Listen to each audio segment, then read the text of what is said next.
தமிழினமே, இளைய சமுதாயமே, அளவுக்கு மீறி வஞ்சிக்கப்பட்டு விட்டாய்.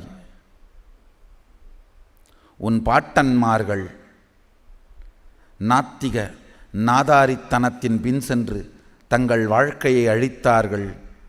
உன் அப்பன்மார்கள் திரைத்துறையின் பின்னால் சென்று தன் வாழ்க்கையை இழந்தார்கள். நீங்கள் ஊடகத்தின் ஊதாங்கோலாய் இருந்து உங்கள் வாழ்க்கையை அழித்து கொண்டிருக்கிறீர்கள். போதும். நாத்திக நாதாரித்தனம் மனதை அழித்தது.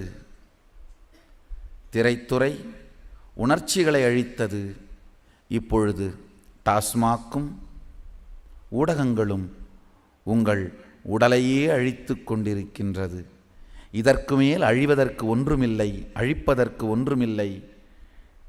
தமிழினமே, முக்கியமாக இளைஞர்களே, விழித்து கொள்ளுங்கள்.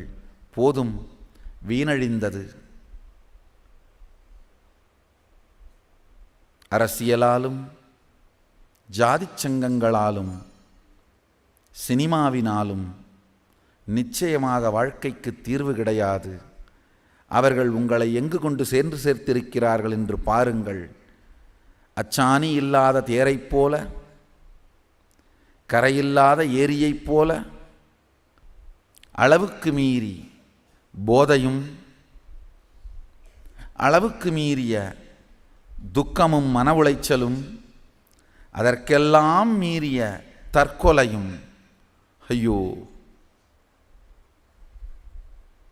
உலகமெல்லாம் சென்று வாழுகின்ற வாழ்க்கை முறையான, உயர்ந்த வாழ்க்கை முறையான சைவத்தை வேளாண்மை செய்த சமூகம் நீ.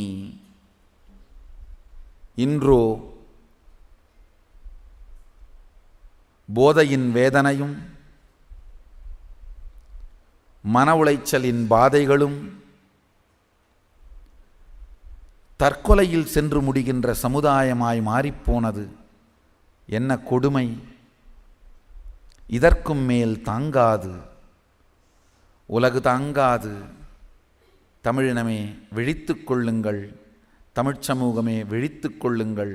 தமிழ் இளைஞர்களே, விழித்து கொள்ளுங்கள்.